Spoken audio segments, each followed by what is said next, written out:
Today we have an ethics advisor in Downing Street in the office of the Prime Minister, and that ethics advisor, there's question marks over the ethics advisor, the last one, left under a bit of a cloud, and this one doesn't seem to be doing a very effective job.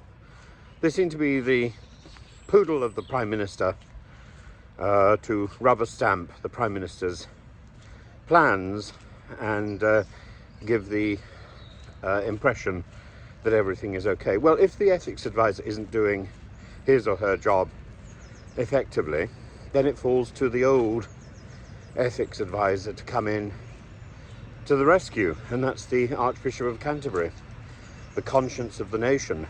And Justin Welby has risen to that task quite monumentally.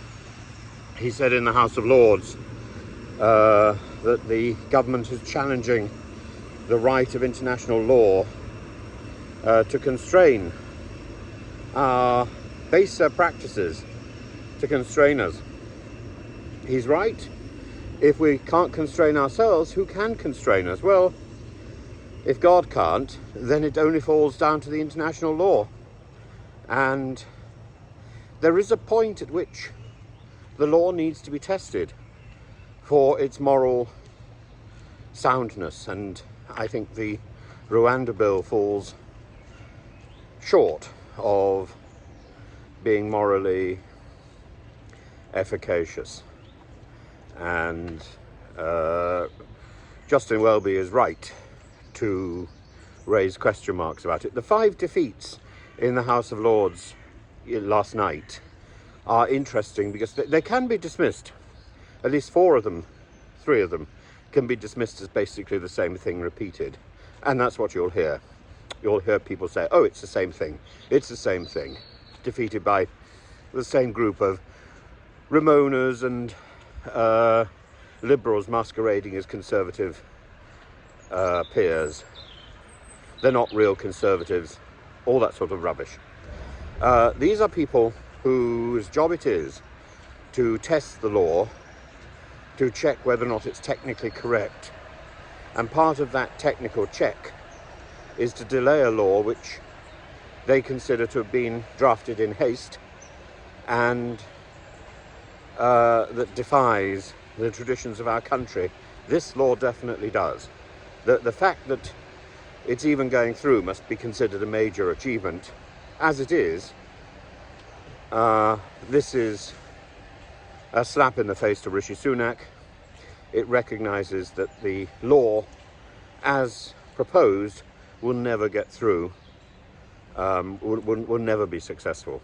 It cannot be, because it's morally defunct, and it's badly worded, and it's predicated on control rather than power. It's about thrashing around. The 5 amendments, the first one is the status of Rwanda itself. Can Parliament declare red to be white? Effectively not. This was defeated. That's a sort of philosophical question, not a practical question. Number 2, the treaty must be agreed before the law can be effective. So as long as the treaty is held up on whatever technical grounds it's being held up at the moment, that law cannot go ahead. Number 3,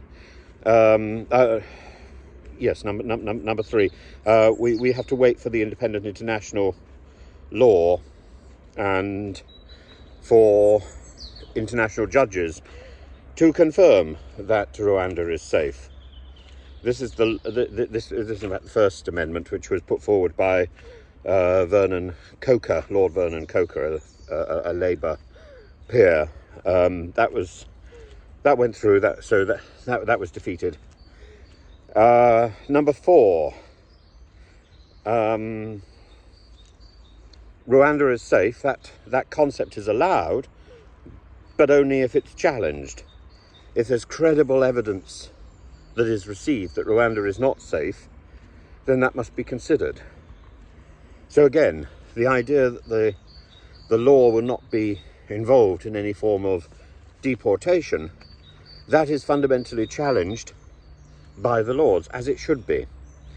And number 5, giving judges the power to stop the planes. That was the idea that judges shouldn't have the power to stop the planes was rejected by 260 votes to 169, so about 100. So 260 were content, 260 were not content, 169 were content. Again, rejected. I think it's a landmark decision.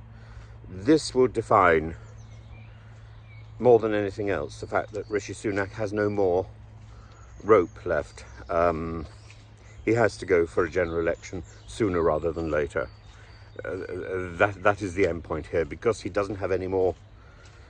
He doesn't have anything else to spin. He can't now wait and say, look, there's a plane taking off for Rwanda, because it will not happen. And he knows that. We know that. I know that. You know that. They know that. We all know that. The Rwanda planes will not take off. And so waiting until November for that first plane so that Suella Braverman can scream and wave and pout, that won't happen. That won't happen.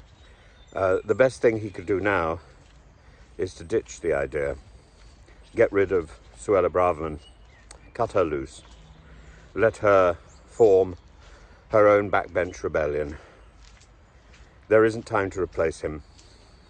It's better for him to go into the election without her, and without the baggage that she represents. That includes Jenrick, that includes Priti Patel, and a lot of the GB News moonlighters. And that would be a decisive statement. And I think it's time for a decisive statement. That would probably bring back, incidentally, some of the some of the more authentic Conservative voters, which he needs from the counties, because at the moment they're likely to stay at home in the next general election or vote Liberal.